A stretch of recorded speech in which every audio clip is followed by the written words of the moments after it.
Start చేయమంటారా madam? Okay. Friends, మనందరి గురువు, జగద్గురు, మైత్రేయ బుద్ధుడైనటువంటి బ్రహ్మశ్రీ పితామహ పత్రిజీ గురువు గారికి, గురుపత్ని స్వర్ణమాల అమ్మగారికి హృదయపూర్వక ధన్యవాదాలు తెలియజేసుకుంటూ, మరి ఇంత చక్కటి అవకాశాన్ని ఇచ్చినటువంటి పత్రిజీ మెడిటేషన్ ఛానల్ ఈ జూమ్ వేదిక లో ఉన్న మాస్టర్స్ అందరికి, అలాగే ఈ కార్యక్రమాన్ని యూట్యూబ్ లో వీక్షిస్తున్న ఫ్రెండ్స్ అందరికీ కూడా కృతజ్ఞతలు తెలియజేసుకుంటున్నాం. ఫ్రెండ్స్, మరి మనము ఈ జూమ్ వేదిక ద్వారా ఎంతో చక్కటి జ్ఞానాన్ని ప్రతిరోజు తెలుసుకుంటూ ఉన్నాం. చక్కగా 3 hours మెడిటేషన్ చేస్తున్నాము. అలాగే సజ్జన సాంగత్యము, స్వాధ్యాయము చేసుకుంటూ ఉన్నాము. మరి ఈ రోజు కూడా స్వాధ్యాయంలో భాగంగా పత్రిజీ ప్రబోధాలు అనే పత్రిజీ గురువు గారు అందించిన కాన్సెప్ట్స్ లోని ఒక అద్భుతమైన కాన్సెప్ట్ అయినటువంటి ఎప్పుడు ఏమీ ఆశించని వారు పిరమిడ్ మాస్టర్ అనే ఈ కాన్సెప్ట్ గురించిన జ్ఞానాన్ని తెలుసుకుందాం. ఫ్రెండ్స్, మన్యసీమలో పత్రిజీ సందేశాలు ఇచ్చారు. అందులో సందేశాలలోని భాగంగా 5వ సందేశం గురించి ఎప్పుడు ఏమీ ఆశించని వాడు పిరమిడ్ మాస్టర్ అనే ఈ యొక్క కాన్సెప్ట్ గురించిన జ్ఞానాన్ని మనం తెలుసుకుందాం. ఫ్రెండ్స్, ఈరోజు గురువు గారు ఏం చెప్తున్నారు అంటే, ఒక శ్లోకం మూలకంగా మనకి ఏమీ ఆశించకూడదు, మనం ఎప్పుడు ఫలాపేక్ష రహితంగా కర్మలు చేస్తూ ఉండాలి అని మనకి తెలియజేస్తున్నారు. భగవద్గీతలోని మోస్ట్ ఇంపార్టెంట్ అయినటువంటి శ్లోకము ఇది. జీవితం ఎలా జీవించాలి అని చెప్పే శ్లోకము. అలాగే ఏం చేస్తే మనం హాయిగా ఉంటామని కూడా ఈ శ్లోకంలో తెలియజేయడం జరిగింది. అలాగే ఈ శ్లోకాన్ని అందరూ ఎప్పుడూ గుర్తించుకోవాలి అని చెప్తున్నారు పత్రిజీ గురువు గారు. అది గుర్తుంచుకుంటే ఎప్పుడు మనకి మోక్షము, ఎప్పుడూ హాయిగా ఉంటాము, ఎప్పుడూ ఆరోగ్యంగా ఉంటాము, ఎప్పుడు ఆనందంగా ఉంటాము అని చెప్తున్నారు. అది భగవద్గీతలోని ఎంతో అద్భుతమైన ఇంపార్టెంట్ అయిన శ్లోకము అని చెప్తున్నారు. మరి ఆ శ్లోకం ఏంటో చూద్దామా ఫ్రెండ్స్? మరి ఆ శ్లోకం ఏంటంటే, కర్మణ్యేవాధికారస్తే మా ఫలేషు కదాచన మా కర్మ ఫల హేతుర్భూర్మాతే సంగోస్త్వ కర్మణి. అంటే ఇది శ్లోకం ఫ్రెండ్స్. ఇది భగవద్గీతలోని అత్యంత ముఖ్యమైన మోస్ట్ ఇంపార్టెంట్ శ్లోకం ఇది. మరి గుర్తుంచుకొని ఈ శ్లోకాన్ని మనం ఎప్పుడు మననం చేసుకుంటూ ఉండాలి, ఎప్పుడు మననం చేసుకుంటూ అభ్యాసం చేస్తూ ఉండాలి. ఎప్పుడు ఆ సారంలోనే ఆ శ్లోకం యొక్క అంతరార్థం ఏదైతే ఉందో ఆ యొక్క ఎసెన్స్ ని తీసుకొని మనం ఆ పద్యంలోని ఆ శ్లోకంలో అయితే ఏ యొక్క ముఖ్యమైన అంతరార్థం ఉందో, ఏ యొక్క సారం అయితే ఉందో మనం ఆ సారం ఎప్పుడు గుర్తు చేసుకుంటూ అందులోనే జీవించాలి మనం అని చెప్తున్నారు. అందరూ అందులో జీవించాలని చెప్తున్నారు పత్రిజీ గురువు గారు. అదేంటి? కర్మణ్యేవాధికారస్తే అంటే మనకు కేవలం కర్మ చేయడం కోసమే అధికారం ఉంది. మనకి కేవలము కర్మలు చేయడం కోసము, మనకి విధించబడిన కర్మలు, మనం జన్మ తీసుకొని వచ్చినప్పుడు ఈ భూమి మీదకి ఏమైతే అనుకొని వస్తామో ఆ కర్మలు చేయడానికి మాత్రమే మనకి అధికారం ఉంది. వాటి యొక్క ఫలాన్ని ఆపేక్షించడం, ప్రతిఫలాన్ని ఆశించే అధికారం మనకి లేదు అని చెప్తున్నారు. ఇప్పుడు మన జీవితంలో ఏమి జరిగినా కూడా అవన్నీ కూడా మన యొక్క ఎంపికలోని భాగమే అని మనం గుర్తుంచుకోవాలి. ఎక్కడ మనము డిస్టర్బ్ అవ్వకూడదు. ఎందుకంటే అవన్నీ మనం చేస్తాము, చెందుతామని ఎంచుకొని జీవితాన్ని మనము తీసుకొని ఇక్కడ మన ప్రణాళికలో భాగంగా ఎంచుకొని మనం జన్మ తీసుకున్నాం కాబట్టి అవన్నీ నిర్వర్తించుకుంటూ పోవాలి. అంతేకాని మనము ఎక్కడ ఇబ్బంది పడకుండా దుఃఖాలు పొందకుండా దుఃఖరహితంగా ఉండాలి. తర్వాత అవన్నీ ఎందుకు వస్తున్నాయి అని మనము ఎక్కడ మనము ఇబ్బంది పడకూడదు అని చెప్తూ ఉన్నారు. అంటే ఏ కర్మ చేస్తావో అది నీ ఇష్టం. అంటే ఇప్పుడు అందరూ ఒకే రకమైన పనులు చేయలేరు కదా ఫ్రెండ్స్.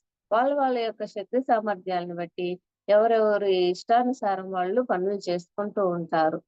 మన పక్కన ఉన్న వాళ్ళు ఒక పని చేశారు అంటే అది వాళ్ళ ఇష్టం. అది వాళ్ళకి నచ్చిన పని వాళ్ళు చేయగలరు. వాళ్ళు చేశారని వాళ్ళు చేసిన పని మనము చేయాలంటే కుదరదు. కాబట్టి ఎవరి కర్మలు వాళ్ళే. అంటే ఏ కర్మ చేస్తావో అది నీ ఇష్టం అని చెప్తున్నారు. రకరకాల కర్మలున్నాయి. ఇప్పుడు చేసిన ధ్యానం కూడా ఒక కర్మే. కర్మలు అంటే మనం తెలుసో తెలియకో చెడు కర్మలు చేస్తాం, పాప కర్మలు చేస్తాం, మంచి కర్మలు చేస్తాము. కానీ మనం ఏ కర్మలైతే చేస్తామో అదే ఆ విధంగా రకరకాల కర్మలు ఉంటాయి అని చెప్తున్నారు గురువు గారు. ఆ కర్మల్లో మనం ఏ కర్మలైతే చేస్తామో ఆ రకమైన ఫలితాన్ని ఖచ్చితంగా పొందుతాము. అక్కడ మనం చేయవలసింది మన పని. అక్కడ ఫలితం ఏమొస్తుందో అనేది మనకు దాంతో అవసరం లేదు. ఖచ్చితంగా నువ్వు ఏమైతే చేస్తావో దానికి ఫలితాన్ని నీవు ఆశించకుండానే అది దాని పాటికి అది వస్తూ ఉంటుంది. ఇక్కడ చేయడం మన వంతు అని చెప్తున్నారు. అలా రకరకాల కర్మలున్నాయి. మనం చేస్తూ ఉన్న ఈ ధ్యానం కూడా ఒక కర్మ. ఇది ఒక సత్కర్మ, మంచి కర్మ. కాబట్టి మనం అందుకే ఇంత అద్భుతమైన జీవితాన్ని గడుపుతున్నాం మనమందరం ఈ సత్కర్మ ఫలితంగా. కాబట్టి ధ్యానం చేశాము. ఇది ఒక కర్మ. చేయబడేదంతా కూడా కర్మ. మనం ఏమైతే చేస్తున్నామో అదంతా కూడా కర్మ. ఈ ధ్యానం చేశాము, మనం కూర్చున్నాము, కళ్ళు రెండు మూసుకున్నాము, శ్వాస మీద ధ్యాస పెట్టాము, సంగీతంతో కూడి ఉన్నాము, ఓకే అని చెప్పేంత వరకు కళ్ళు తెరవలేదు. ఇదంతా చేస్తూనే ఉన్నాం కదా మనం మరి కూర్చొని ధ్యానం అంటే. అప్పుడు మరి అది ఏమవుతుంది? అది కూడా ఒక కర్మే. ఇప్పుడు దాకా మనం చేసిందంతా కూడా ఈ ప్రాసెస్ అంతా కూడా కళ్ళు మూసుకొని కూర్చోవడము, శ్వాస మీద ధ్యాస పెట్టడం, సంగీతంతో కూడి ఉండడము, ఇదంతా కూడా కర్మే. ఈ కర్మ చేయడం కోసమే మనకు అధికారం ఉంది. మనకి అధికారము ఇటువంటి కర్మలు చేయడం కోసమే మనకి అధికారం ఉంది. కానీ ఈ కర్మ వల్ల నాకేమి వస్తుంది, ఏం ఫలం వచ్చింది అని ఆశించటం కోసము కాదు. ఇప్పుడు దాకా నేను ధ్యానం చేశాను కూర్చొని, మరి నాకు ఈ కర్మ చేయడం వల్ల ఏం ఫలం వస్తుంది, ఏం ఫలితం వస్తుంది అని ఆశించటం మాత్రము మన పని కాదు. అలా అందరూ అడుగుతూ ఉంటారు. నేను ధ్యానం చేస్తే నాకు ఏమి లాభం వస్తుంది అని చెప్పేసి. అదే మూర్ఖత్వము. ఆ విధంగా అడగడం, ఆ విధంగా ప్రతిఫలాన్ని ఆశించడం అనేది మూర్ఖత్వము అని పత్రిజీ గురువు గారు ఎంతో చక్కగా చెప్తున్నారు ఫ్రెండ్స్ ఇక్కడ. మరి ధ్యానం చేస్తే ధ్యానం అనే లాభం వస్తుంది. మనము ఏ పనైతే చేస్తామో దానికి తగ్గ ఫలితాన్నే పొందటం. అదంతే కదా మరి. ఇప్పుడు మనం మామూలుగా కూడా ఏ పని చేస్తే దానికి తగ్గ ఫలితాన్ని పొందుతాం. ఇప్పుడు చూడండి, ఇప్పుడు పిల్లలున్నారు, స్కూల్‌కెళ్ళి రకరకాల పాఠాలు నేర్చుకుంటారు. టీచర్స్ చెప్పినవి. మరి ఆ యొక్క ఏమేమి నేర్చుకుంటారో దానికి తగ్గ ఫలితమే వాళ్ళకొస్తుంది. ఇప్పుడు కెమిస్ట్రీ నేర్చుకుంటారు. కెమిస్ట్రీకి సంబంధించిన ఆ సబ్జెక్ట్‌కి సంబంధించిన జ్ఞానాన్ని పొందడం జరుగుతుంది. దాంట్లో ఏం ఫలితం పొందాలో అది పొందుతారు. అలాగే మ్యాథ్స్ టీచర్ దగ్గరికెళ్ళి మ్యాథ్స్ నేర్చుకుంటారు. లెక్కలు నేర్చుకున్నప్పుడు వాళ్ళకి లెక్కలకు సంబంధించిన విషయ జ్ఞానాన్ని పొందడం జరుగుతుంది. అంటే దానికి లెక్కలకు సంబంధించిన ఏ ఫలితాన్నయితే పొందాలో అది ఆ విధంగా మనము ధ్యానం చేస్తే ధ్యానం అనే లాభం పొందుతాము. ధ్యానం వల్ల ఇంకొక లాభం ఏముంటుంది ఫ్రెండ్స్? ధ్యానం వల్ల ధ్యానమై దానికి సంబంధించిన ఫలితాన్ని పొందడం జరుగుతుంది. మా ఫలేషు కదాచన. ఆ ఫలం ఎప్పుడు అడగొద్దు నాయనా అని చెప్తున్నారు భగవద్గీతలో. మా ఫలేషు కదాచన అంటే ఆ ప్రతిఫలాన్ని గురించి మీరు ఎప్పుడూ అడగొద్దు, ఎప్పుడూ ఆశించవద్దు. నీవు ఏమైతే చేస్తావో అది నీకు తానే వస్తుంది. నువ్వు అడగవలసిన పని లేదు. నువ్వు చేయవలసిన పని నువ్వు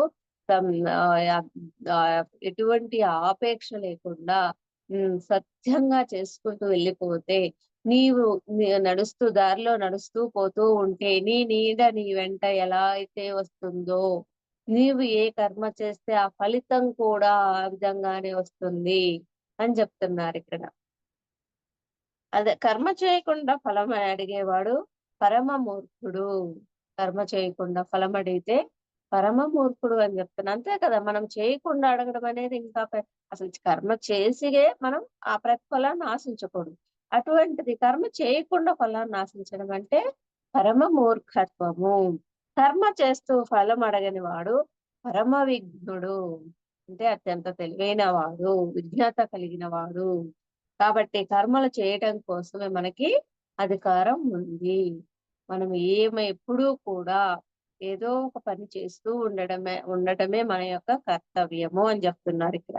మా ఫలేషు కదాచన. కదాచన అంటే ఎప్పటికీ కూడాను.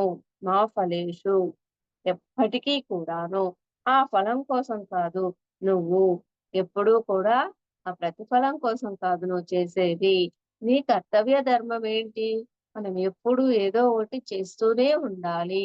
ఎప్పుడు విచక్షణ జ్ఞానాన్ని కలిగి ఉండి మనము ఎరుకతోటి సత్కర్మలే చేస్తూ ఉండాలి. ఏంటంటే నువ్వు ఉద్యోగం చేస్తావు. ఉద్యోగం చేస్తే ఏం ఫలం వస్తుంది అని ఆశించకు. ఎందుకంటే మనం ఏదో ఒక పని చేస్తూ ఉండాలి కదా! సమయాన్ని వృధా చేయకుండా ఆహ్, కర్మ చేయకుండా ఉండకూడదు. మనము ఏదో ఒక పని చేస్తూనే ఉండాలి. అది కర్తవ్య ధర్మము. ఆ ధర్మాన్ని నిర్వర్తించాలి కాబట్టి ఒక్కొక్కళ్ళు వాళ్ళ ఇష్ట ప్రకారం వాళ్ళకి నచ్చిన కర్మ చేస్తూ ఉంటారు. నచ్చిన పనులు చేసుకుంటూ పోతూ ఉంటారు. కాబట్టి ఉద్యోగం చేయాలి కదా! ఇప్పుడు సంసారంలో అన్ని బాధ్యతలు సక్రమంగా నిర్వర్తించుకుంటూ పోవాలి అనంటే వాళ్ళకి మరి సాలరీ కావాలి కదా! సంసారాన్ని బేర్ చేయాలంటే అన్ని ఖర్చులు అన్ని పిల్లలకి అన్ని సమకూర్చాలంటే. కాబట్టి ఉద్యోగం చేయాలి. ఇక్కడ ఉద్యోగం చేస్తే నాకేమొస్తుంది అనంటే, ఏం రావాలో అది వస్తుంది ఖచ్చితంగా. ఉద్యోగం చేస్తే ఏం ఫలం వస్తుందని ఆశించకు. నీకు ఏ ఉద్యోగం బాగుంటుందో ఆ ఉద్యోగం చెయ్యి. అంతే. ఉద్యోగం చేయడంలోనే నీకు బాగుంటుంది. పొలం దున్నడంలో నీకు బాగుంటే పొలం దున్ను. తిరగడం బాగుంటే ఊర్లు తిరుగు. నీకు ఏది నచ్చితే ఆ కర్మను చెయ్యి. అంతేకాని అక్కడ కర్మ చేయడం మీద దృష్టి పెట్టు కానీ, కర్మ చేస్తే నాకు ఏమి వస్తుంది అనే ప్రతిఫలాన్ని మాత్రము ఆశించడానికి మనకి అధికారం లేదు అని చెప్తున్నారు. కదాచన. మా ఫలేషు కదాచన. అంటే నీవు కర్మ చేయడానికి మాత్రమే బాధ్యుడివి. ప్రతిఫలాన్ని ఆశించడానికి నీకు అర్హత లేదు అని చెప్తున్నారు. కాబట్టి ధ్యానం చేస్తే ఏమొస్తుంది అని ఆశించరాదు. ధ్యానం చేయాలని ఇష్టముంటే ధ్యానం ఇప్పుడు చూడండి, మనము పిరమిడ్ మాస్టర్లుగా మనకు పత్రిజీ గురువు గారు ఇచ్చిన పనేంటి? మీరు ధ్యానం చక్కగా చేయండి. మీరు ధ్యాన స్థితిలో ఏమైతే పొందుతారో జ్ఞానాన్ని, ఏమైతే సత్యాన్ని తెలుసుకుంటారో, ఆ సత్యాన్ని 10 మందికి తెలియచేయండి. ఆ విధంగా మీరు తెలుసుకున్న సత్యాన్ని, మీరు పొందిన జ్ఞానాన్ని పంచుతూ పోతూ ఉంటే మీ జ్ఞానం ఇంగా పెంచబడుతుంది. ఆ విధంగా అందరూ ధ్యానులవుతారు. ఈ భూలోకం మొత్తము కూడా అద్భుతమైన ఒక మంచి ఎనర్జిటిక్ ప్లేస్‌గా తయారయ్యి అన్ని ఆత్మలు కూడా పరిపూర్ణ ఆత్మలుగా తయారవుతాయి. అందరూ ముక్తి మార్గాన్ని పొందడం జరుగుతుందని గురువుగారు చెప్పారు. మన పనిగా ఈ పని చేస్తూనే ఉన్నాం. ప్రచారం చేస్తూనే ఉన్నాం అందులో భాగంగా. కానీ అందరూ వస్తున్నారా? రావట్లేదు కదా! ఎందుకంటే ఎవరికిష్టముంటే వాళ్ళు వస్తారు. కానీ మన పనేంటి? కర్మ చేయడం మన పని. మనం ఒక పిరమిడ్ మాస్టర్‌గా మనం ధ్యానం చేస్తూ ధ్యాన ప్రచారం చేయడం మన పని. మన కర్తవ్యం. మన కర్తవ్యాన్ని మనం నిర్వర్తించాలి. అక్కడేంటి తెలియజేయడం ప్రచారం చేయడం, వాళ్ళకి ధ్యానం గురించి చెప్పడం మన బాధ్యత. వాళ్ళు చేస్తారా? చెయ్యరా? దీని గురించి ఫలితాన్ని పొందుతారా? పొందరా? అనేది మనకు అవసరం లేదు అని వాళ్ళు ఖచ్చితంగా నేను చెప్పాను గాబట్టి వాళ్ళు చేయనే చేయాలి ధ్యానం అనే ప్రతిఫలాన్ని ఆశించడము మనము మనకు పని కాదు. చెప్పడం వరకే మన పని. మన కర్తవ్యం ఏంటి? వాళ్ళకి విషయాన్ని ధ్యానం గురించి తెలియజేయడం మన కర్తవ్యం. ఫలితం అనేది ఆశించడం అనేది మనకి అవసరం లేదు అని చెప్తున్నారు. అలాగే ధ్యానం చేస్తే ఏమొస్తుందని నన్నడుగుతారు మీరు. ఊళ్ళూళ్ళు తిరిగితే మీకేమొస్తుందని పత్రిజీ గురువు గారిని చాలా మంది అప్పట్లో జాబ్ మానేసి తిరుగుతూ ఉంటే అందరూ ఆ విధంగా అడిగేవారు. ఏంటి ధ్యానం చేస్తే ఏమొస్తుంది మీకు? ఊళ్ళూళ్ళు తిరుగుతుంటే మీకేమొస్తుంది అని చెప్పేసి అడుగుతారు. గురువుగారు ఏం చెప్తారంటే, నాకేమీ రాదు. ఊళ్ళు తిరగడం ఊళ్ళూళ్ళు తిరగడము నాకిష్టం అంతే. ఏమి రావడం ఏంటి? నేనేమైనా మూర్ఖుడినా? కానే కాదు. ఎలక్షన్‌లో నించుంటాను. ఏమొస్తుంది అంటే ఏమీ రాదు. నువ్వు నించో అంతే. ఆ కర్మ చెయ్యి. అంటే ఎవరికి విధించబడిన కర్మ ఎవరు ఏ పనులు చేస్తామని ఎన్నుకొనొస్తామో ఇక్కడికి, ఆ పనులు చేయనే చెయ్యాలి. ఆ కర్మ అనేది చేయనే చెయ్యాలి. అక్కడ మనం ఏదైనా కూడా కర్మ చేస్తూ ఉన్నాము అంటే అక్కడ ఎంతో కొంత జ్ఞానాన్ని పొందడం జరుగుతుంది. లేదా ఏదైనా ఇంతకు ముందు ఆ పనులు చేసినప్పుడు మనం ఒక తెలుసో తెలియకో తప్పు జరిగింది అంటే, అక్కడ దాన్ని సరిచేసుకోవడం, ఎంతో కొంత జ్ఞానాన్ని పొందడం, తెలుసుకోవడం అనేది జరుగుతూ ఉంటుంది. కాబట్టి మనం ఎప్పుడూ కూడా కర్మలు చేస్తూనే ఉండాలి. ఒకవేళ ఒక్కొక్కసారి ఏమైనా బై మిస్టేక్స్ జరిగినా కూడా, ఇంకొకసారి దాని యొక్క అసలు వాస్తవాన్ని తెలుసుకోవడం జరుగుతుంది. ఇంత పెద్ద ధ్యాన మహాచక్రం చేస్తే ఈ ఊర్లో ఇన్ని కష్టాలు పడితే ఏం వస్తుంది నాకు నీకు? ఏమీ రాదు. కష్టపడు అంతే. అంటే అక్కడ గురువుగారు ఏం చెప్తున్నారు అంటే, ఏం వస్తుంది అని ఇక్కడ మనం ముందే ఆ ఫలాన్ని ఆశించకూడదు. ధ్యాన మహాచక్రం చేస్తున్నారు అంటే అది ఊరక జరుగుతుందా అక్కడ? 10 రోజులు ధ్యాన మహాచక్రం జరుగుతుందంటే దాని ముందు ఎంతమంది ఎంత కష్టపడితే జరుగుతుంది ఫ్రెండ్స్.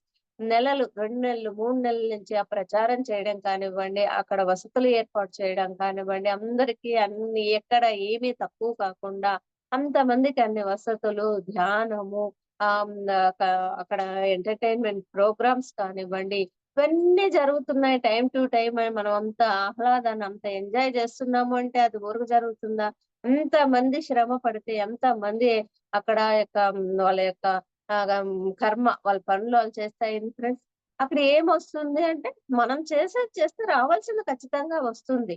మన నీడ ఎలాగైతే మన వెంట వస్తుందో అలాగా ఫలితం కూడా మనం చేసేదాన్ని బట్టి, నువ్వు చేసే కర్మను బట్టి, నువ్వు ఒక సత్కర్మ చేస్తే సత్ఫలితాన్ని పొందుతావు.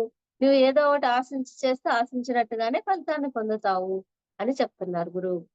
అందుకే కష్టపడంతే నీకేమి రాదు. రావడం మీద నువ్వు దృష్టి పెట్టకు. రావడం మీద నీవు దృష్టి పెట్టకు. ఎప్పుడూ కూడా నేను చేయవలసిన దాని మీదే నీ దృష్టి ఉండాలి. ఏం ఫలితం వస్తుందని నీ యొక్క దృష్టిలోకి ఆ ఆలోచన రానే రాకూడదు. ఆ విధమైన ఆలోచన వచ్చింది అనంటే నీవు ఇంకా మూర్ఖత్వంలో ఉన్నావని గుర్తుంచుకో అని చెప్తున్నారు. కాబట్టి నువ్వు ఏ పని చేస్తున్నా కూడాను ఆ పని ఫలితం ఏంటి? ఫలమేంటి అని ఎప్పుడూ ఆశించకు. ఆశిస్తే నీకేమొస్తుంది? దుఃఖమే మిగులుతుంది అని చెప్తున్నారు. అంతే కదా! ఇప్పుడు చూడండి మామూలుగా మనం నేచురల్‌గా గూడా మన లైఫ్‌లో చూసుకుంటే, ఏవైనా పక్కన వాళ్ళ గురించి వాళ్ళ యొక్క హ్మ్, పరిస్థితులను చూసి వాళ్ళకవన్నీ ఉన్నాయి. ఇట్లా ఉంది వాళ్ళకి, అలా జరుగుతుంది. వాళ్ళకి ఆ కారుంది, 4 ఇల్లులున్నాయి. తర్వాత ఏం రకరకాల వస్తువులున్నాయి ఇంట్లో. నాకు లేవు అని మనం ఎప్పుడైతే అలా పోల్చుకుంటామో, కంపారిజన్ చేస్తామో, అప్పుడు మనకేమవుతుంది? వాటినన్నిటిని వాళ్ళకున్నయన్నీ తెచ్చుకోగలిగితే ఏమి ఇబ్బందుండదు. హ్యాపీగుంటాం. ఆ శక్తి మనకుంటే. లేనప్పుడు ఏమవుతుంది? ఆ కంపారిజన్ వల్ల దుఃఖమొస్తుంది. అదే మనము ధ్యాన సాధన చేసి జ్ఞానాన్ని పొందినప్పుడు, మనకి ఏమైతే అవసరమో అవన్నీ మనకు పరమాత్మ ఇచ్చి ఉన్నాడు. అవన్నీ వాళ్ళకున్నాయి అంటే వాళ్ళకుంటే ఉంది. మనకి ఏదైతే అవసరమో, ఏది కావాలో, ఏది ఇవ్వాలో అన్నీ పరమాత్మ ఇచ్చున్నాడు. మనకి ఉన్నయి మనకి అవసరం గాబట్టి మనకి ఇవన్నీ ఉన్నాయి. ఏయైతే అవసరమో అయన్నీ మనకున్నాయి అనే జ్ఞానంతో ఉన్నప్పుడు మనకి దుఃఖమే ఉండదు. అందుకే కాబట్టి నువ్వు ఏదైనా ఆశించావో, నీకు తగని దాని గురించి నువ్వు కావాలి అని కోరుకున్నప్పుడు నీకు దుఃఖమే మిగులుతుంది. నీకు దుఃఖం కావాలా? నీ ఇష్టం కావాలా? అలా కాకుండా మనం ఇష్ట ప్రకారం ఏది కావాలో అది కోరుకుంటే ఏమవుతుంది? ఇష్టానికి జీవిస్తాం గాబట్టి అక్కడ దుఃఖం అనేది ఉండదు. హ్యాపీగా ఉంటాము అని జెప్తున్నారు. ఆశించినప్పుడు లేని దాని కోసం ఆశించినప్పుడు నీకు దుఃఖం మిగులుతుంది. అలా ఆశించకూడదు. ఇష్టం ఉన్న దానితో, ఉన్న దానితో తృప్తిగా జీవించడం నేర్చుకోవాలి. ఆ విధమైన విచక్షణ జ్ఞానాన్ని పొందాలి అంటే తప్పకుండా ప్రతి ఒక్కరూ ధ్యాన సాధన చేస్తూ సమయాన్ని వృధా చేయకుండా ఎప్పుడూ ఎరుక స్థితిలో మధ్య మార్గంలో జీవించాలి అని గురువుగారు చెప్తూ ఉంటారు. మనం ఈ జీవన విధానంలో మధ్య మార్గంలో అంటే ఒడిదుడుకులు ఎదురైనా కూడా తామరాకు సముద్ర బురదలో ఉంటూ ఎలా అయితే ఆ బురదను అంటుకోకుండా ఎలా అయితే ఉంటుందో, మనం కూడా ఈ సంసారం అనే జీవితంలో ఎటువంటి కష్ట నష్టాలు, ఎటువంటి ఒడిదుడుకులు ఎదురైనా కూడా ఆ తామరాకులాగా ఆ తామరాకు మీద నీటి బొట్టులాగా మనం కూడా ఈ సంసారం అనే ఈ జీవితంలో వచ్చే ఒడిదుడుకులన్నిటినీ కష్ట సుఖాలు సంతోషాలు అన్నిటినీ కూడా భరిస్తూ మనము మధ్య మార్గంలో ఈ అద్భుతమైన జీవితాన్ని గడుపుతూ పోవాలి. తామరాకు ఎలా అయితే బురద అంటించుకోకుండా ఆ తామరాకు మీద నీటి బొట్టులాగా ఎలా అయితే ఉంటుందో నీట్‌గా మనం కూడా ఆ విధంగా ఈ సంసారం అనే జీవితాన్ని నీట్‌గా అద్భుతంగా కొనసాగిస్తూ పోవాలి. ఎటువంటి దుఃఖాలకి లోను కాకూడదు. ఆ విధంగా లోను కాకూడదు అంటే మనము ఎప్పుడు ఎంత సమయం దొరికితే అంత సమయము సాధనకు సమయాన్ని కేటాయించాలి. అప్పుడు మీరు ఆ విధమైన ఆనందమైన జీవితాన్ని గడుపుతారని గురువుగారు చెప్తున్నారనమాట. నువ్వు ఎంత ఆశలు పెట్టుకుంటావో నీకంత పరమ దుఃఖం దొరుకుతుంది. మా ఫలేషు కదాచన గుర్తుంచుకోండి. ఎప్పుడూ కూడాను ఫలితము, ఫలము మీద దృష్టి పెట్టొద్దు. దాన్ని కోరుకోవద్దు. మనం ఇలా నడిచి వెళ్తూ ఉంటే మన నీడ మనతో ఎలా వస్తుందో మనతో పాటు, నీడ వస్తుందో లేదో మనం ఏమన్నా జాగ్రత్త పడాలా? అవసరం లేదు కదా! ఎవరినైనా కనుక్కోవాలా? నేను వెళ్తూ ఉన్నాను. నా నీడ నా వెనక వస్తుందా లేదా మీరు అబ్జర్వ్ చేయండి అని ఎవరితో అన్నా మనం చెప్పాలా? అవసరం లేదు గదా! మనం ఎటు వెళ్తే మన నీడ మన వెంటే ఎలా వస్తుందో, మనం కర్మలు చేస్తూ ఉంటే ఆ ఫలితం కూడా అలాగే మన వెంట వస్తుంది అని మనకు గురువుగారు పదే పదే చెప్తున్నారు. మీరు ఎక్కడ ఎప్పుడు కూడా ఎరుకతో ఉండండి. ఫలితాన్ని ఆశించి ఏ పని చేయొద్దు. ఇప్పుడు చూడండి గురువుగారు చెప్తారు. మీరు మన ధ్యానానికి సంబంధించిన ఏ కార్యక్రమం చేసినా కూడా ఉచితంగా చేయండి. అంతేకాని అక్కడ ఫలితాన్ని ఆశించి ఏమైనా లాభాల కోసం మీరు ఏ పని చేయవద్దు అని చెప్తారు. ఆ విధంగా మనము చేయడమే మన పని. అక్కడ ఏమొస్తుందో రాదో మనకి ఆశించవలసిన అవసరం లేదు అని చెప్తున్నారు. మనం ఏ కర్మ చేస్తామో ఆ ఫలం ఎలానూ వస్తుంది. దాని మీద దృష్టి పెట్టనవసరం లేదు. ఏ కర్మ చేయాలనే దాని మీద దృష్టి పెట్టాలి. మనము ఏ పని చేస్తే దానికి తగ్గ ఫలితం వస్తుందని దాని గురించి అసలు ఆలోచన అవసరం లేదు ఫలితం గురించి. కానీ ఎప్పుడూ కూడా ఒక పని అయిపోయిన తర్వాత మళ్ళా ఇంకొక పని ఏం చెయ్యాలి అనే దాని మీద దృష్టి పెట్టాలి మనము. అంతేకాని సమయాన్ని వృధా చేసుకుంటూ కూర్చోకూడదు. చేసిన పనికి ఏం ఫలితం వస్తుందని ఆశించను కూడదు. దాని మీద మనకు ఆలోచనే వద్దు అని చెప్తున్నాను. ఇంతకన్నా ఇంపార్టెంట్ అయిన శ్లోకం ఏముంది చెప్పండి ఫ్రెండ్స్? కాబట్టి కర్మణ్యేవాధికారస్తే నీకు కర్మలు చేయడం కోసమే అధికారం ఉంది. ఆ పనిలో ఫలితం ఆశించటం కోసము, అరులు చాచటం కోసం నీకు అసలు అధికారమే లేదు. కర్మణ్యేవాధికారస్తే మా ఫలేషు కదాచన. మా అంటే నో. మా అంటే నో. అంటే ఎటువంటి ఆలోచన వద్దు. ఆ ఫలం కోసం కాదు. మా ఫలేషు ఫలం కోసం కాదు. ఎవరైతే ఫలం కోసం ఆశిస్తూ వెయిట్ చేస్తూ ఉంటారో వారు పరమ దరిద్రులు.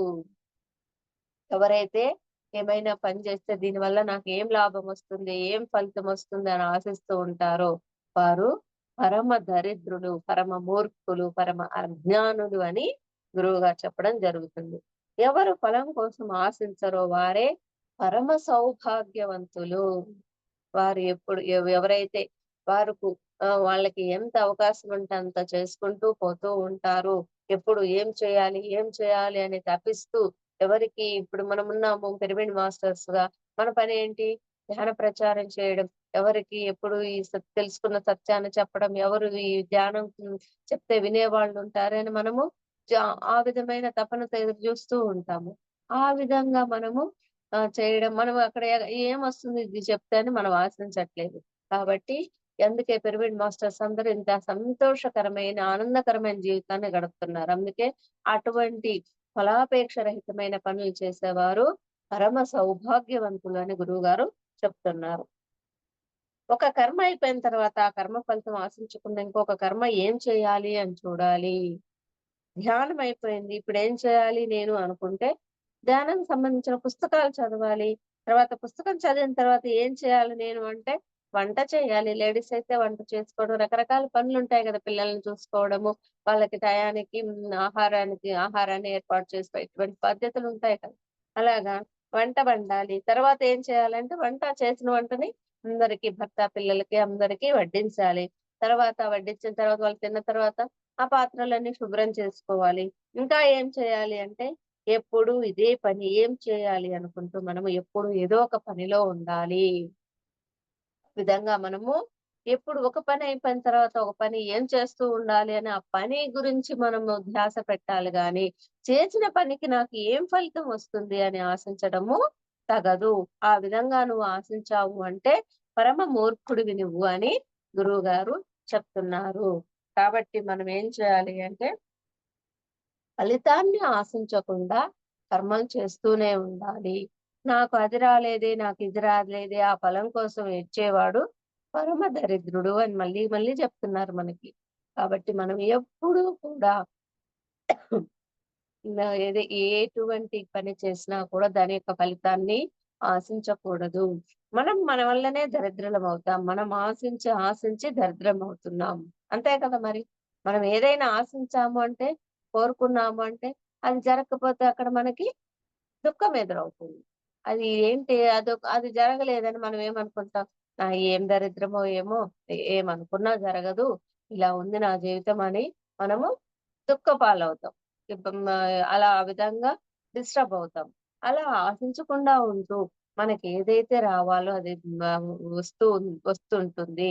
మనకు ఏదైతే ఇవ్వాలో ఆ పరమాత్మ అన్నీ ఇచ్చున్నాడు అని ఆ జ్ఞానం, ఆ ఎరుక ఉన్నప్పుడు మనకింక అటువంటి దుఃఖమే ఉండదు. అంతా సంతోషమే. కాబట్టి మనము ఆ ఎరుకను కలిగి ఉండాలి. కాబట్టి కర్మలు చేస్తూ ఉండేవాడే ఎప్పుడు ఏమీ ఆశించని వాడే పిరమిడ్ మాస్టర్. అందుకే చెప్పింది.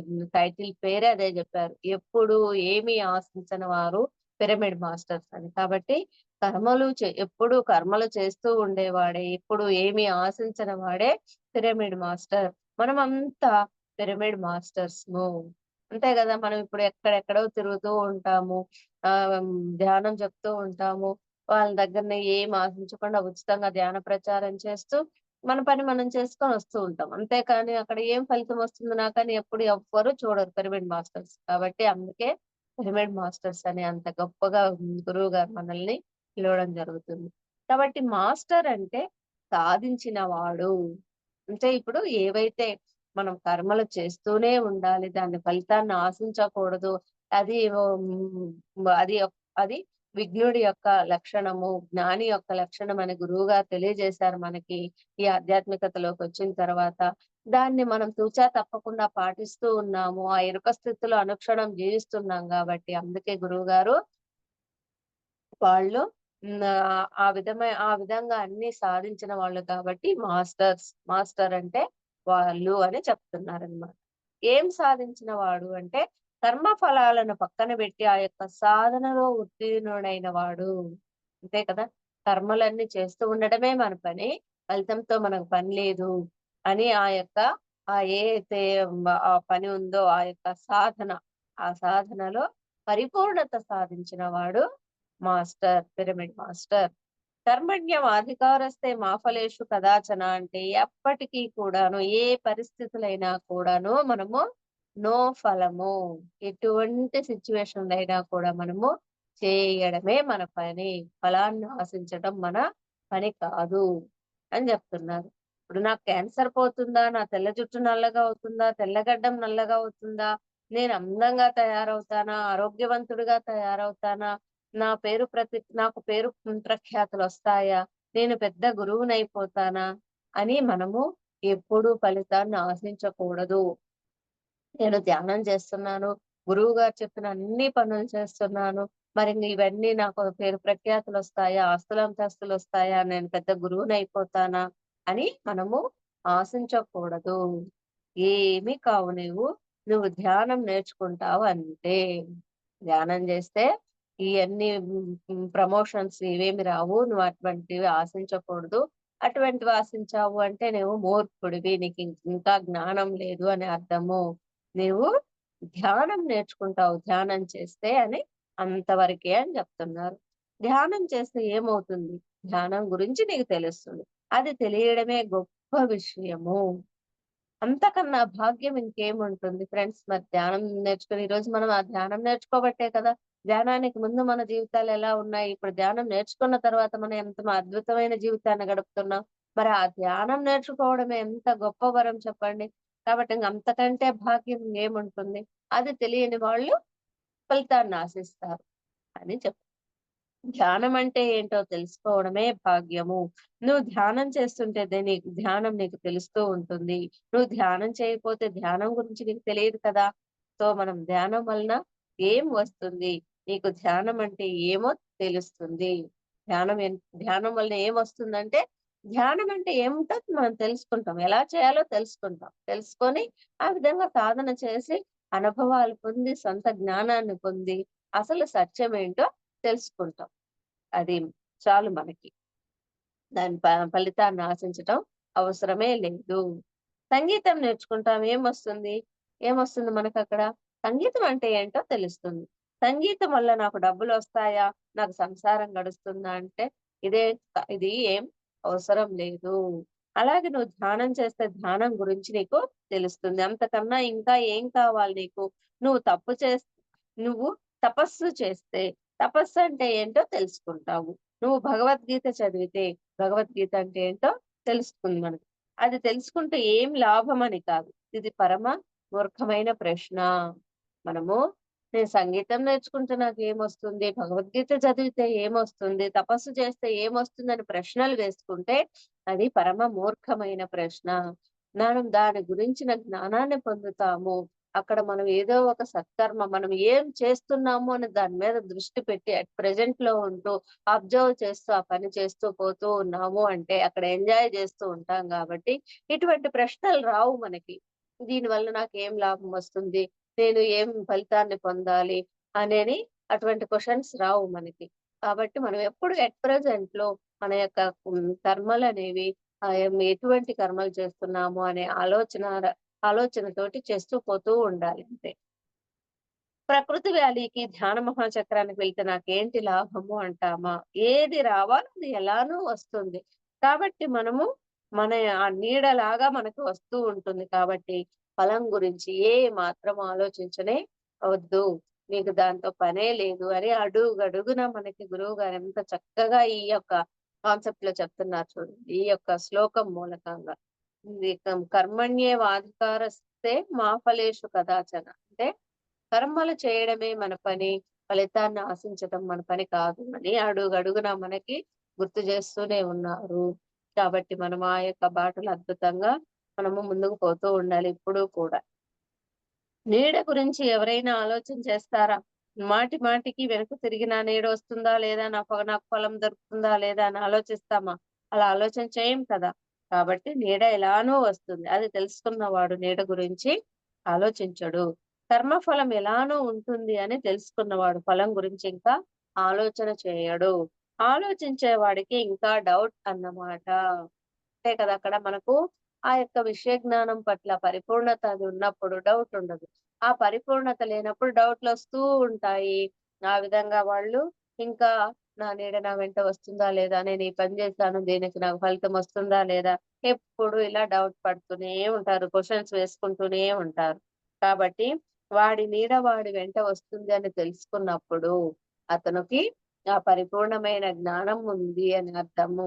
అలా కాకుండా డౌట్ వస్తూ ఉంది అంటే ఇంకా అతనికి తెలుసుకోవాల్సిన జ్ఞానం ఉంది. అతడు ఇంకా మూర్ఖత్వంలోనే ఉన్నాడు అని అర్థమని చెప్తున్నారు.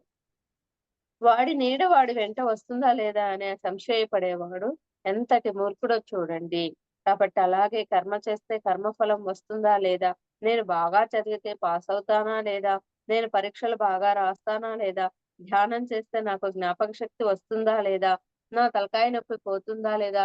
అని ఈ విధమైన క్వెషన్స్ వేసుకుంటూ ఉంటే మనకి ఎప్పుడూ కూడా ఆ విధమైన ఆహ్, అజ్ఞానంలోనే మనం కొట్టుమిట్టాడుతూ ఉండవలసి వస్తుంది. అలా కాకుండా గురువుగారు ఏమైతే చెప్పారో ఆ పని చేస్తూ పోతాను. ఏమైతే రావాలో అది వస్తూ ఉంటుందని మనము ఆ ఎరుక స్థితిని కలిగి ఉండాలి అని చెప్తున్నారు. నీవు ఫలితం గురించి ఆశించవద్దు. నువ్వు ఒక్క క్షణం కూడా ఫలితం గురించి నీ యొక్క ఎనర్జీని పెట్టొద్దు అని చెప్తున్నారు చూడండి. ఒక్క క్షణం కూడా ఫలితం గురించి నీ యొక్క ఎనర్జీని అక్కడ వేస్ట్ చేసుకోవద్దు. నువ్వు పెడితే అంతకంత మూర్ఖుడివి నువ్వు. ఎనర్జీని అక్కడ ఫలితం కోసం ఎనర్జీని పెట్టావు అంటే నువ్వు అంతకంత మూర్ఖుడివి అని అర్థం అని చెప్తున్నారు. నేను ఉద్యోగం మానేసినప్పుడు అందరూ నీకేమన్నా బుద్ధుందా? ఉద్యోగం మానేస్తే ఏమొస్తుంది అని నన్ను తిట్టారు. పత్రిజీ గురువు గారినప్పుడు ఉద్యోగం మానేసి ధ్యానం కోసం ఊళ్ళూళ్ళు తిరుగుతున్నప్పుడు, "నువ్వు ఉద్యోగం మానేసావు. నీకేమన్నా బుద్ధుందా? మానేస్తే నీకేమొస్తుందని" అందరూ తిట్టారంట. నాకు ఏమీ రాదు అని నాకు తెలుసు. ఉద్యోగం చేయాలని నాకు అనిపించలేదు. పరమ చెత్తగా అనిపించింది. నేను మానేసానంతే అని సమాధానం ఇచ్చారు అడిగిన వారికి గురువుగారు. మరి నాకు ఇష్టం వచ్చిన కర్మను నేను చేస్తున్నాను. ఇష్టం లేని కర్మను నేను చేయను అని చెప్పడం జరిగింది. ఉద్యోగం సంపాదించుకున్నప్పుడు ఇష్టంగా ఉండింది. ఉద్యోగము చేశాను. ఇష్టమున్నన్ని రోజులు చేశాను. తర్వాత నాకది బోర్ అనిపిచ్చింది. కొన్ని రోజులు చేసిన తర్వాత ఆ ఉద్యోగం మీద ఇష్టం పోయింది. కనుక నేను మానేశాను. మనకు గూడా అదే చెప్తున్నారు గురువు. మీకు ఏది ఇష్టమో, ఏ కర్మ చేయడం ఇష్టమో ఆ కర్మను చేయండి. అక్కడ సంతృప్తిగా మీరు ఆ యొక్క కర్మ పట్ల ఏ పనైతే చేస్తారో ఆ పనిలో అద్భుతమైన ఫలితాన్ని ఆమ్, అద్భుతమైన జ్ఞానాన్ని పొందండి. ఫలితాన్ని ఆశించవద్దు మీరు. ఇప్పుడు ఎగ్జాంపుల్ చెప్తున్నారు. రసగుల్లా తింటాము, బావుంటుంది. రెండవ రసగుల్లా తింటాము, బానే ఉంటుంది. ఇంకా అలా మూడోది కూడా తింటాం, బావుంటుంది. కానీ నాలుగోది తిన్నప్పుడు ఏమనిపిస్తుంది? వాంతి వచ్చేస్తుంది. వామిట్ అవుతుంది. ఎందుకంటే ఎంతైతే తినాలో అంతే తినాలి కదా! దానికి ఒక మితం అనేది ఉంటుంది గదా! కాబట్టి అలా గాకుండా ఎన్నో ఉన్నాయి అని చెప్పేసి తింటే కుదరదు. అలాగే నాకు ఉద్యోగం చేయాలనిపించినన్ని రోజులు చేశాను. నాకు ఇష్టం లేనప్పుడు వదిలేశాను. నాకేమిటి ఇష్టం? నేను కూడా బుద్ధుడిలా ఊర్లూర్లు తిరగాలని ఇష్టం నాకు. అది నాకిష్టం కాబట్టి బుద్ధుడికి ఏం వచ్చిందో నాకు తెలీదు. నాకేం రావాలో కూడా నాకు తెలియదు. కానీ నేను ఏం చేయాలో అది నాకు తెలుసు. బుద్ధుడు ఊర్లూర్లు తిరిగాడు. ఆయనకేమొచ్చింది? నాకు కూడా అది కావాలని నేను తిరగలేదు. నేను కూడా ఆయనలాగా ఊర్లూర్లు తిరగాలి. ఏం రావాలో నాకు తెలీదు. కానీ ఏం చేయాలో నాకు తెలుసు. ఆ విధంగా మీరు కూడా ఎప్పుడు ఎరుకతోటి కర్మలు చేయండి. అదే నేను చేస్తున్నాను అని చెప్తున్నారు గురువుగారు. ఏం చేయాలో తెలుసుకోవాలి అంతే. ఏది చేస్తే ఏది వస్తుందో తెలుసుకోవడం కాదు. అదే ఈ శ్లోకం యొక్క మొత్తం అర్థము. కర్మణ్యేవాధికారస్తే మా ఫలేషు కదాచన అంటే నీకు ఏది ఇష్టమయ్యా? ఉద్యోగం చేయడం ఇష్టమా? చెయ్యి. ఇష్టం లేదా? మానేసేయి. వ్యాపారం ఇష్టమా? ఉంటే చెయ్యి. లేకపోతే చేయకు. ఈ కీబోర్డు, సంగీతం, వాయిద్యం, తబలా ఇష్టం ఉంటే వాయించు. లేకపోతే ఎవరికి ఏది ఇష్టమో ఆ పనినే చెయ్యాలి. మన పక్క వాళ్ళ యొక్క వాళ్ళు చేస్తున్నారు కదా! నేను అదే చేయాలంటే కుదరదు. నీ ఇష్టం నీదుంటుంది. వాళ్ళ ఇష్టం వాళ్ళదుంటుంది. ఎవరి యొక్క మానసిక స్థితిని బట్టి వాళ్ళు చేయగలరు. అంతేకాని ఒకరి ఇష్టానికి ఒకరు ఎవరు ఏ పని చేయలేరని చెప్తున్నారు. కాబట్టి నీకు ఇష్టం ఉన్నది నువ్వు చెయ్యి. ఇష్టం ఉన్న కర్మని నీవు చెయ్యి. ఫలితాల జోలికి పోకు. ఎంతో కష్టపడి ప్రకృతి వ్యాలీలు ఇంత సుందరంగా ఇవన్నీ చేశారు. ఈ పట్టాలు వేసి, షామియానాలు వేసి వాళ్ళకేమైనా వచ్చిందా చెప్పండి? ఏదైనా ఆశించి చేశారా? అది చేస్తే వాళ్ళకి హాయిగా ఉంటుంది. అందుకోసం చేశారు. అంటే వాళ్ళకి ఆ పని చేయడం ఇష్టం. ఇక్కడ ఎంతో మంది లక్షల మంది ధ్యానులొచ్చి ధ్యానం చేసుకుంటారు. ఎంతో ఆనందాన్ని, ఎన్నో అనుభవాలను పొందుతారు. ఆ అనుభవాలతో వాళ్ళ జీవితంలో ఎంతో ఆనందం, ఎంతో మలుపు తిరుగుతుంది. అక్కడే పోయి ఆ యొక్క ధ్యాన మహాచక్రాల్లో ధ్యానం చేసి, వాళ్ళ అనుభవాలు పొంది, ఇంటికి పోయిన తర్వాత ఎంతో మంది అద్భుతమైన జీవితాన్ని గడిపిన వాళ్ళున్నారు ఫ్రెండ్స్. కాబట్టి వాళ్ళు మనం మనం ఇంత పని చేశాము అంటే దాని ద్వారా ఎవరో ఒకళ్ళు బాగుపడితే చాలు అనే వాళ్ళు ఆ విధంగా లోక కళ్యాణం కోసం చూసారు కానీ నాకు ఈ పని చేస్తే ఏమొస్తుందని ఫలితాన్ని ఆశించలేదు. కాబట్టి వాళ్ళకి ఆ పని చేయడం ఇష్టము. లోక కళ్యాణ సేవ చేయడం ఇష్టము. అందుకు చేశారు వాళ్ళు. అలాగే మనం కూడా మనకి ఏ పని చేయటం ఇష్టమో ఆ పని చేయాలి అని చెప్తున్నారు గురువు గారు. మన ఇష్ట ప్రకారం మనం జీవించాలి. ఫలితాలు ఆశించకూడదు. కానీ ఎప్పుడు ఏదో ఒక పని చేస్తూనే ఉండాలి. సత్కర్మలు చేస్తూనే ఉండాలి. గోళ్ళు గిల్లుకుంటూ కూర్చోకూడదు అని చెప్తున్నారు. మా కర్మ ఫలహేతు దుర్మాతే సంగోస్త్వ కర్మణి. ఆ కర్మతో సంగమం కూడదు మనకి. ఆ కర్మతో మనకి సంగమం అనేది కూడదు. ఊరికే కూర్చోకూడదు మనము అని చెప్తున్నారు. అకర్ముడిగా ఉండొద్దు నీవు. అకర్ముడిగా అంటే ఏం పని చేయకుండా గోర్లు గిల్లుకుంటూ కూర్చోకూడదు. కర్మ లేకుండా ఉండొద్దు. ఊరికే కూర్చోవద్దు. ఎందుకు వచ్చావయ్యా ప్రకృతి వ్యాలీ కంటే? ఊరికే వచ్చానండి. ఎందుకు కూర్చున్నావంటే ఊరికే కూర్చున్నానండి. ఎందుకు చదువుతున్నావంటే ఊరికే చదువుతున్నాను అని అనకూడదు. ఊరికే కర్మ లేకుండా ఎప్పుడు మనము ఆ విధంగా ఉండకూడదు. ఆ విధంగా సమయాన్ని వృధా చేయకూడదు మనము. అక్కడ ఒక ఉద్దేశం ఉండాలి. ఆ పని చేస్తున్నాము అంటే ఉద్దేశం ఉండాలి. అంటే అక్కడ ఆ పని వల్ల ఆ చేస్తున్న పని వల్ల మనం ఏం జ్ఞానాన్ని పొందాలి, ఆ విధమైన ఆలోచన ఉండాలి గానీ, పని చేస్తున్నాను దానికి ఏం ఫలితం వస్తుంది అని ఆశించకూడదు అని చెప్తున్నారు. అలా అని మనం ఫలితాన్ని ఆశించొద్దన్నారు గదా! నేను ఈ పని చేయను అంటే కుదరదు. పని చేస్తూ ఉండాలి. దాని ద్వారా ఏం నేర్చుకుంటున్నామనే ఆ యొక్క ఎరుకతో ఉండాలి గానీ, ఫలితాన్ని ఆశించకూడదు అని చెప్తున్నా. అంటే ఉద్దేశం ఉండాలి. నువ్వు చేసే కర్మకు ఉద్దేశం ఉండాలి గానీ, ఊరికే ఏది చేయకూడదు. ఎందుకు సంగీతం నేర్చుకుంటాము అంటే, సంగీతం నేర్చుకోవడం కోసం సంగీతం నేర్చుకుంటాం గానీ, దానివల్ల నాకు ఎంత పేరు ప్రతిష్టలొస్తాయి, ఎన్ని డబ్బులొస్తాయి అని ఆ విధమైన దృక్పథం ఉండకూడదు. సంగీతం నేర్చుకోవాలి అనే ఉద్దేశంతోటి నేర్చుకోవాలి. అలాగే ఎందుకు ధ్యానం చేస్తున్నాము అంటే, ధ్యానం ఏంటో తెలుసుకోవడం కోసం ధ్యానం చేస్తున్నాం. ఆ ధ్యానం తెలుసుకొని 10 మందికి మనము ఆ యొక్క జ్ఞానాన్ని ధ్యానం ద్వారా మనకి జ్ఞానం వస్తుంది. ఆ యొక్క జ్ఞానాన్ని 10 మందికి పంచాలి అని ఉద్దేశంతోటి ఆ ధ్యానం మనం నేర్చుకోవాలి గాని, ఆ ధ్యానం నేర్చుకొని నేను ఆ క్లాసులు పెట్టి వాళ్ళ దగ్గర ఎంతో కొంత ఫీజులు వసూలు చేయాలి. నేను ఆ విధంగా ధన సంపార్జన కావాలి. ఆ విధమైన దృక్పథం అనేది ఉండకూడదు. ధ్యానం నేర్చుకోవాలి. లోక కళ్యాణ సేవ చేయాలనే ఉద్దేశంతోటి నేర్చుకోవాలని చెప్తున్నారు. ఊరూరు తిరిగితే ఏమొస్తుంది నీకంటారు? ఊరూరు తిరగడం అంటే ఏంటో తెలుసుకోవడం కోసం నేను ఊరూరు తిరుగుతున్నాను. అక్కడ కూడా తెలుసుకోవాల్సిన జ్ఞానం ఉందని గురువుగారు చెప్తున్నారు చూడండి.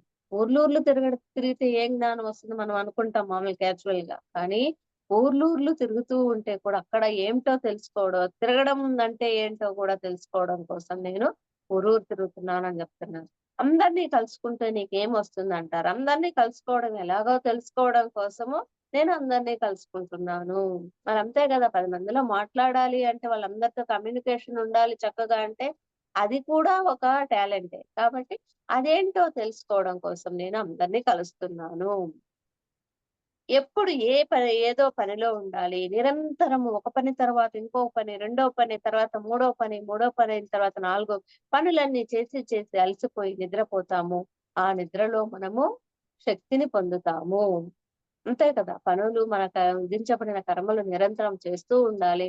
చేస్తూ ఉన్న తర్వాత క క సమయం దొరికినప్పుడు నిద్రపోవడమో, ధ్యానం చేయడమో చేస్తే అక్కడ మనము శక్తిని పొందడం జరుగుతుంది.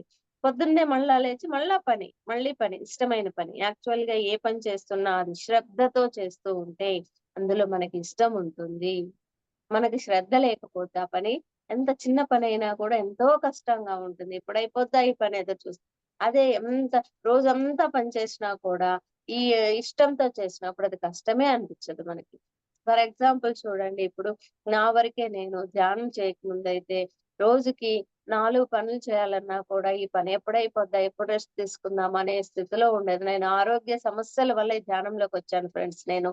నా ఆరోగ్య సమస్యల వల్ల ఈ ధ్యానంలోనికొచ్చి నేను ఎంతో హ్మ్. 23 సంవత్సరాలు అస్తమా ప్రాబ్లమ్‌తో బాధపడ్డాను. ఆ ప్రాబ్లమ్ నుంచి ధ్యానంలోకొచ్చిన తర్వాత 20 రోజులకే బయటపడడం జరిగింది. అప్పుడు నేను ధ్యానానికి ముందైతే ఆ సమస్యతోటి ఎంత 2 పనులు చేయాలన్నా కూడా ఈ పని ఎప్పుడైపోద్దా? నేనెప్పుడు రెస్ట్ తీసుకుందామనే ఉండేది నా యొక్క శరీరం యొక్క స్థితి. కానీ ధ్యానం చేసిన తర్వాత రోజు మొత్తము ఎన్ని పనులు చేసినా, ఎంతమంది ఇంటికి బంధువులొచ్చినా, ఎన్ని పనులున్నా కూడా ఎప్ ఎంత హ్యాపీగా అయిపోతున్నాయంటే అసలు, నేనేనా ఇన్ని పనులు చేస్తుందిప్పుడు. ఇంతకుముందు ఎందుకలా ఉన్నాను అంటే, ఈ ధ్యానం ద్వారా ఏ విశ్వశక్తినైతే పొందుతామో, ఆ శక్తికి అంత అద్భుతమైన విలువ ఉంది అని నాకర్థమైంది. కాబట్టి మనము శ్రద్ధతో చేసినప్పుడు అక్కడ మనకి ఎనర్జీ అనేది ఇంకా మల్టిపుల్ అవుతుంది. దానివల్ల మనం ఎన్ని పనులైనా చేయగలము అని చెప్తున్నారనమాట. అందులో ఇష్టం వస్తుంది మనకి. ఇష్టంతో పని చేయడం కాదు. పని చేస్తూ ఉంటే ఇష్టమొస్తుంది. అకర్ముడుగా ఉండకూడదు. సమయాన్ని వృధా చేయకూడదు. మనం ఎప్పుడు ఏ పని చేసినా కూడా శ్రద్ధతో చేయాలి అని చెప్తూ ఉన్నారు. అలాగే కర్మఫలం ఆశించావా? నీకు దుఃఖమే మిగులుతుంది. పరమ దుఃఖం ఉంటుంది. కర్మ చేస్తూ పోయావా? నీకన్నీ చక్కగా జరిగిపోతాయి.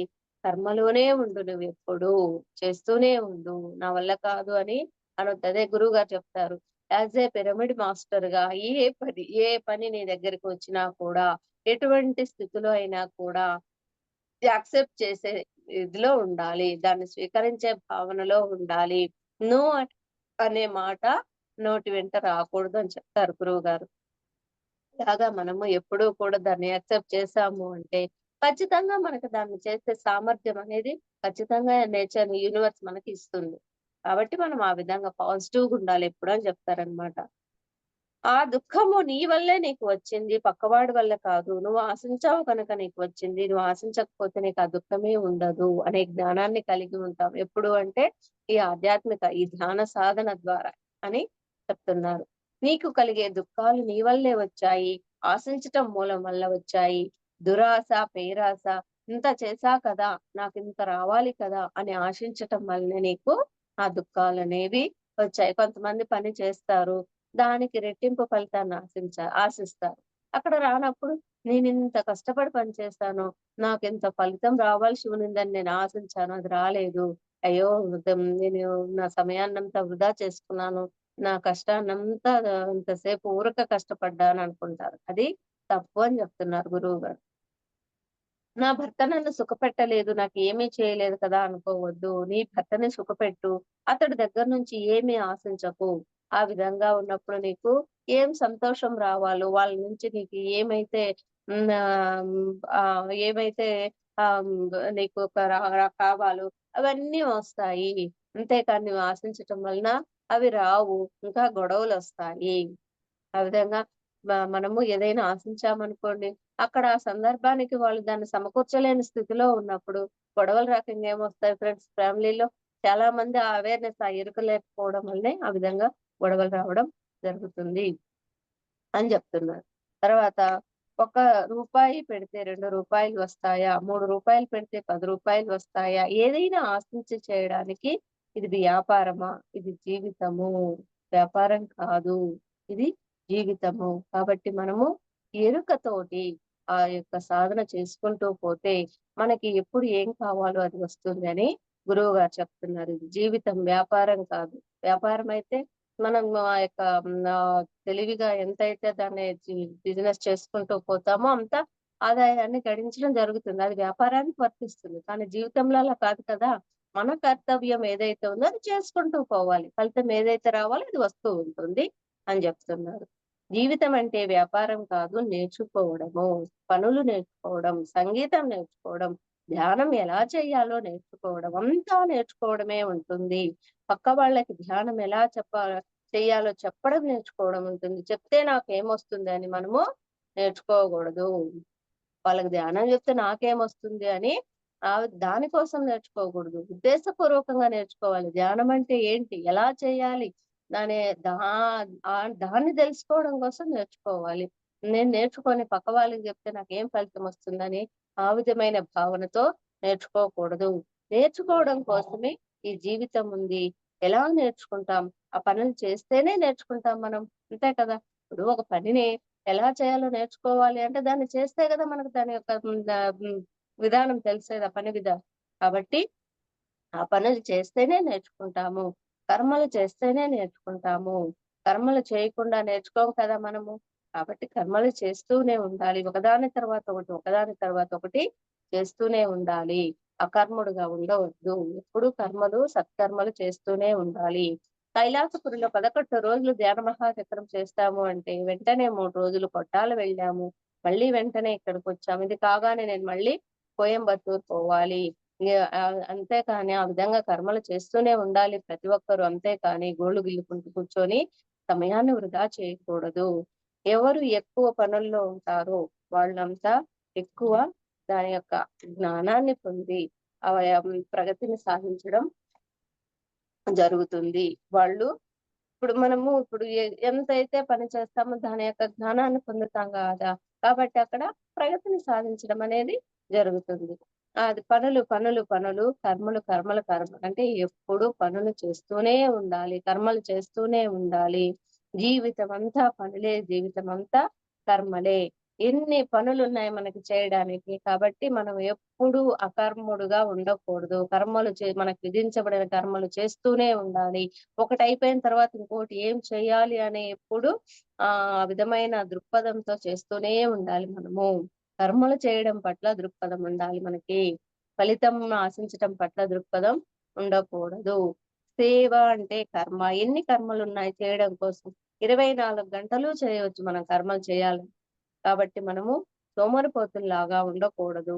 సోమరిపోతుల్లాగా ఉండడం వలన ఎవరికి నష్టమంటే వాళ్ళకే నష్టము. కర్మలు చేద్దాం. కర్మ ఫలితాలను ఆశించకుండా ఉందాం మనము. మనము ఎప్పుడూ కూడా కర్మలు చేయడమే మన పని. ఫలితాన్ని ఆశించడం మన పని కాదు. కాబట్టి మనం ఎప్పుడూ కూడా మనకి విధించబడిన కర్మలు మనము చేస్తూ ఉండాలి. అకర్ముడిగా ఉండకూడదు. సమయాన్ని వృధా చేయకూడదు. ఈ విధంగా మనము చేసే కర్మలు ఎటువంటి కర్మలు అనేవి కూడా ఆ యొక్క విచక్షణ జ్ఞానంతో ఆ ఎరుకతోటి చేస్తూ ఉండాలి ఆ కర్మలు కూడా. ఏది పడితే అది చేయకూడదు. మనకి ఎంత వీలైతే అంత ఫలితాన్ని ఆశించకుండా చేస్తూ ఉండాలి. కాబట్టి ఈ విధంగా మనము సత్కర్మలు ఇప్పుడు మనము ఈ విధంగా అందరము జూమ్‌లో క్లాసులు చెప్పుకుంటూ మనకు తెలిసిన జ్ఞానాన్ని ఒకళ్ళకొకళ్ళం పంచుకుంటున్నామంటే ఇది కూడా ఒక కర్మే. కాబట్టి ఈ విధంగా గురువుగారు చెప్పిన ఈ యొక్క అద్భుతమైన కాన్సెప్ట్ గురించిన జ్ఞానాన్ని మనం ఇంతవరకు తెలుసుకున్నాం ఫ్రెండ్స్. మరి అలాగే ఈ విధమైన జ్ఞానాన్ని అందరం తెలుసుకుంటూ పత్రిజీ గురువు గారి యొక్క కళ ఏమైతే ఉందో ధ్యాన జగత్, శాకాహార జగత్, పిరమిడ్ జగత్ లక్ష్య సాధనకి నిరంతరం కృషి చేస్తూ మనమందరం ఎప్పుడు ఈ విధమైన సత్కర్మలు చేస్తూనే గురువు గారి యొక్క కళను సాకారం చేయాలని కోరుతూ నాకింత చక్కటి అవకాశాన్ని ఇచ్చినటువంటి ఈ యొక్క పత్రిజీ మెడిటేషన్ ఛానల్ ఈ జూమ్ వేదికలో వాళ్ళందరికీ కూడా ఈ జూమ్ వేదిక నిర్వహిస్తున్న వారికి కృతజ్ఞతలు తెలియజేసుకుంటూ ముగిస్తున్నాను ఫ్రెండ్స్.